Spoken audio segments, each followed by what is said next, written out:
Jadi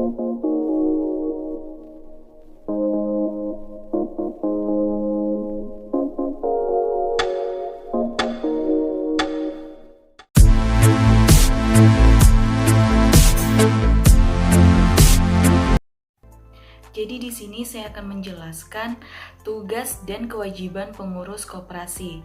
Yang pertama itu ada ketua, tugas dan kewajibannya atau tanggung jawabnya. Yang pertama mengendalikan seluruh kegiatan koperasi, dan yang kedua memimpin, mengkoordinir, dan mengontrol jalannya aktivitas koperasi dan bagian-bagian yang ada di dalamnya. Dan yang ketiga, menerima laporan atas kegiatan yang dikerjakan masing-masing. Dan yang keempat, menandatangani surat penting. Dan yang kelima, memimpin rapat anggota tahunan dan melaporkan laporan pertanggungjawaban akhir tahun pada anggota. Dan yang terakhir, mengambil keputusan atas hal-hal yang dianggap penting bagi kelancaran kegiatan koperasi. Selanjutnya ada sekretaris. Sekretaris tugas dan tanggung jawabnya yang pertama, membantu ketua dalam melaksanakan kerja. Dan yang kedua itu, menyelenggarakan kegiatan surat menyurat dan ketatausahaan koperasi. Dan yang ketiga, mencatat tentang kemajuan dan kelemahan yang terjadi pada koperasi. Dan yang keempat, menyampaikan hal-hal yang penting pada ketua. Dan yang terakhir, membuat pendataan koperasi. Selanjutnya ada bendahara. Bendahara ini memiliki tugas dan tanggung jawab. Yang pertama, merencanakan anggaran belanja dan pendapatan koperasi. Yang kedua, memelihara semua harta kekayaan koperasi. Dan yang ketiga, membukukan transaksi ke supplier. Dan yang keempat, pengisian saldo, dan yang terakhir melakukan cash of name yang ada di kasir.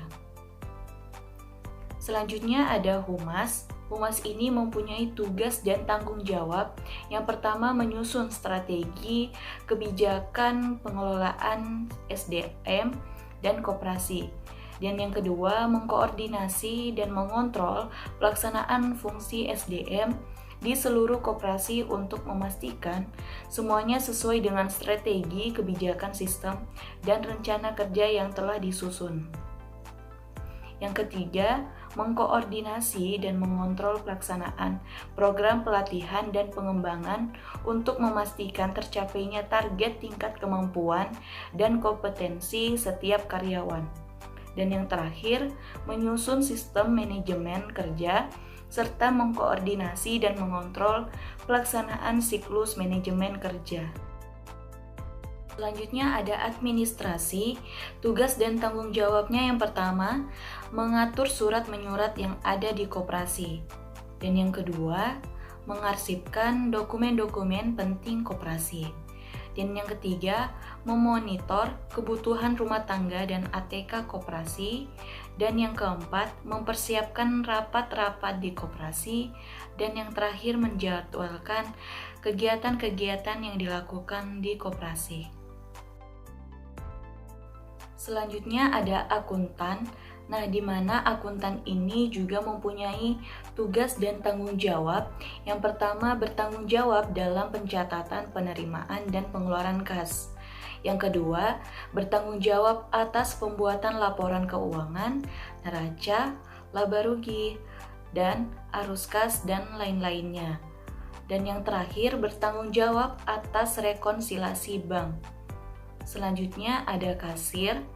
Juga mempunyai tugas dan tanggung jawab. Yang pertama, membuat bukti keluar masuknya uang yang ada di koperasi. Yang kedua, bertanggung jawab atas dana kas kecil. Dan yang ketiga, bertanggung jawab atas keluar masuknya uang. Dan yang terakhir, bertanggung jawab dalam membuat laporan harian. Selanjutnya ini ada Badan Pemeriksa Koperasi dan Pengawas. Nah, pengawas ini bertugas melakukan pengawasan terhadap pelaksanaan kebijakan dan pengelolaan koperasi. juga memiliki kewajiban yang pertama melakukan pengawasan dan pemeriksaan terhadap pelaksanaan kebijakan dan pengelolaan koperasi. Dan yang kedua, meneliti catatan dan pembukuan yang ada pada koperasi. Yang ketiga, memberikan koreksi, syarat teguran dan peringatan kepada pengurus. Dan yang terakhir, keempat, membuat laporan tertulis tentang hasil pelaksanaan tugas pengawasan kepada rapat anggota. Terakhir, manajer atau pengelola yang mempunyai tugas dan tanggung jawab. Yang pertama, membantu memberikan usulan kepada pengurus dalam menyusun perencanaan. Yang kedua, merumuskan pola pelaksanaan kebijaksanaan pengurus secara efektif dan efisien. Yang ketiga, membantu pengurus dalam menyusun uraian tugas bawahannya.